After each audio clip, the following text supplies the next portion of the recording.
నమస్తే, నేను మీ కుప్ప పద్మిని. ఇన్నాళ్ళు మీ సపోర్ట్ ని నాకు అందిస్తూ, మీ ప్రేమని నాకు అందిస్తున్న ప్రతి ఒక్కరికి కృతజ్ఞతలు. ఇప్పుడు చూడబోతున్న ఈ వీడియో కూడా ఖచ్చితంగా మీకు ఉపయోగపడుతుంది. లైక్, షేర్ అండ్ సబ్స్క్రైబ్ చేసి మీ ఇష్టాన్ని అలాగే మీ సపోర్ట్ ని నాకు అందించండి. అలాగే ఈ వీడియో పట్ల మీ అభిప్రాయాన్ని కమెంట్ సెక్షన్ లో కమెంట్ చేసి నాకు తెలియజేయండి. నమస్తే. Welcome to our channel. నేను పద్మిని. ప్రస్తుతంతో పాటు ప్రముఖ ఆధ్యాత్మికవేత్త, ఆస్ట్రోన్యూమరాలజిస్ట్, ఎనర్జీ వాస్తు స్పెషలిస్ట్, శ్రీ విద్య ఉపాసకురాలు శ్రీమతి జయప్రద గారు మనతో పాటు ఉన్నారు. మాట్లాడదాం. నమస్కారం అండి. నమస్తే అమ్మా, శ్రీమాత్రే నమః. బాగున్నారా జయప్రద గారు? తల్లి నేను బాగున్నానండి, థ్యాంక్ యూ. బోర్డు మీద ఆల్రెడీ రాశారు డిసెంబర్ మాస ఫలితాలు వచ్చేస్తోంది. డిసెంబర్ మాసం ఎంత ఫాస్ట్ గా పరిగెడుతున్నాయి రోజులు, వర్ణనాతీతం. చాలా ఫాస్ట్ గా, నవంబర్ అయితే ఇంకా ఫాస్ట్ గా వెళ్ళిపోయింది. కార్తీక మాసం కదా, మనం ఆ భక్తి పారవస్యంలో ఉన్నా వెళ్ళిపోయింది అలాగా.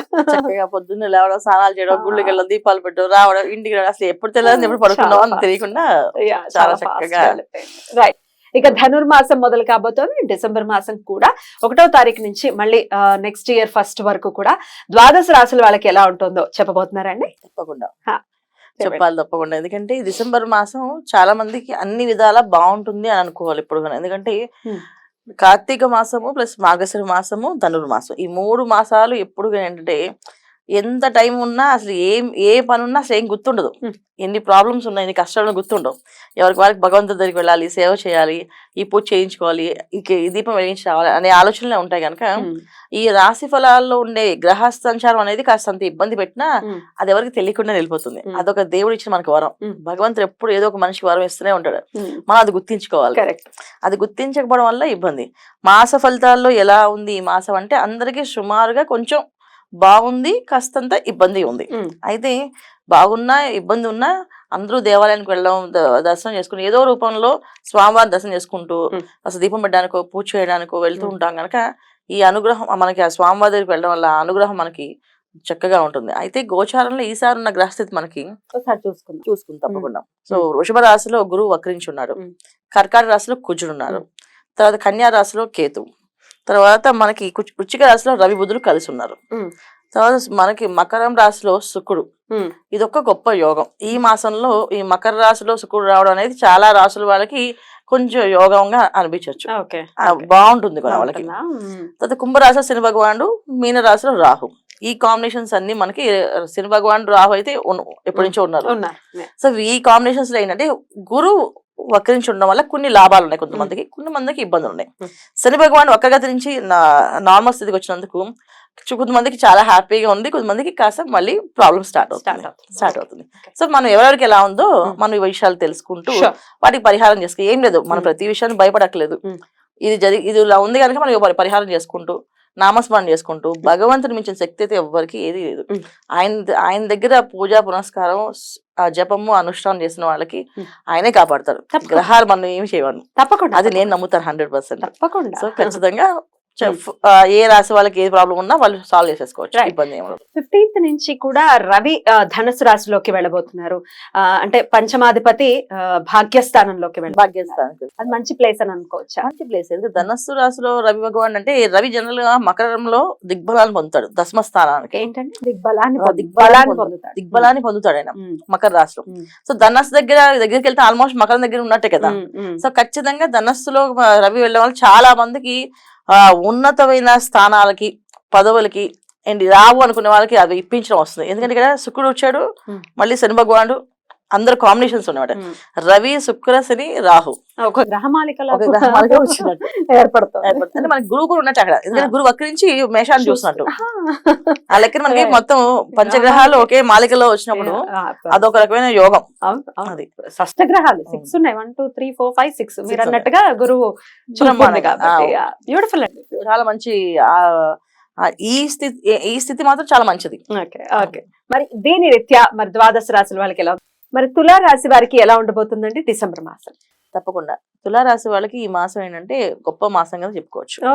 సో వీళ్ళకి యోగ్యమైన మాసం అని చెప్పచ్చు. ఎందుకంటే వివాహాల విషయాల్లో కానీ, వివాహాలు అయిన వాళ్ళు బంధం ఏర్పడడం కానీ, చాలా ముడిపడి చాలా స్ట్రాంగ్ గా ఉండడం కానీ, చాలా మంది పిల్లలు వివాహం అవగానే మళ్ళీ పనులు చేస్తున్నారు.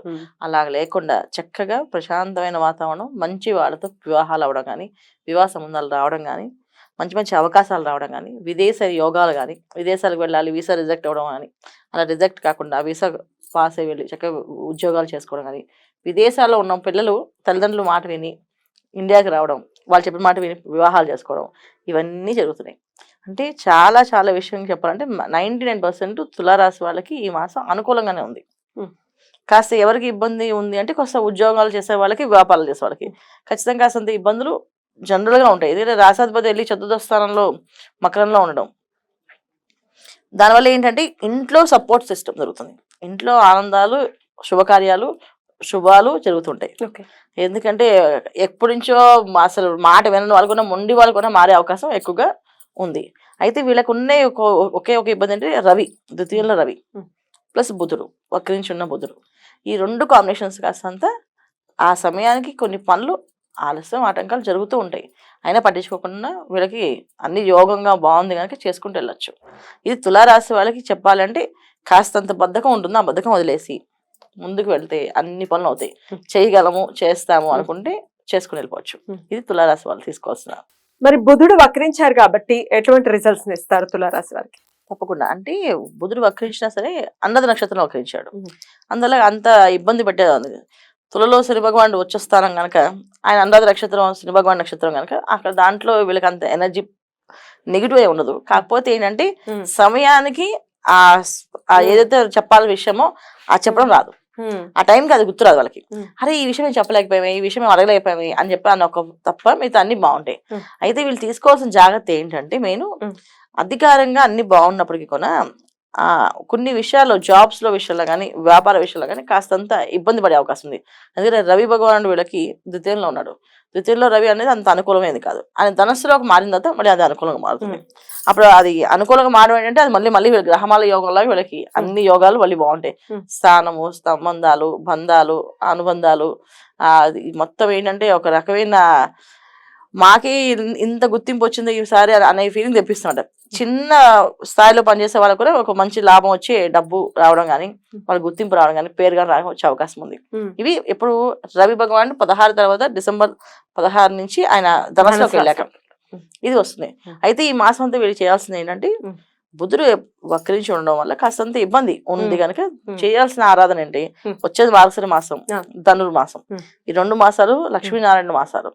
లక్ష్మీ నరసింహస్వామి ఆరాధన చేసుకోవడం, లక్ష్మీ నరసింహస్వామిని పూజ చేసుకోవడం, ప్రతి మంగళవారం గుడికి వెళ్ళడం, ప్రదక్షిణాలు చేసుకుంటూ ఉండడం, ఇది మంచి ఫలితాలు వీళ్ళకి ఇస్తుంది. ఒక బ్యూటిఫుల్ మంత్ డిసెంబర్ మంత్ తులారాశి వారికి అని ఖచ్చితంగా చెప్పచ్చు. లక్ష్మీ నరసింహస్వామి ఎందుకు చెప్పాలంటే, షష్టంలో రాహు అనేది యోగించాలి. ఆ యోగించి ఏదైనా అదృష్ట యోగాలు ఇవ్వాలంటే సో లక్ష్మీ నరసింహస్వామిని అనుగ్రహిస్తే, కుజుడు ప్లస్ రాహు ఇద్దరు ఈ విషయాలు ఉన్నాయి కనుక వాటి వల్ల వచ్చే ఇబ్బందులు కూడా పోతాయి అనమాట. చాలా అద్భుతంగా వివరించారండి, కృతజ్ఞతలు. ఇక నెక్స్ట్ వీడియోలో వృశ్చిక రాశి గురించి తెలుసుకుందాం. నమస్తే అండి. శ్రీమాత్రే నమః.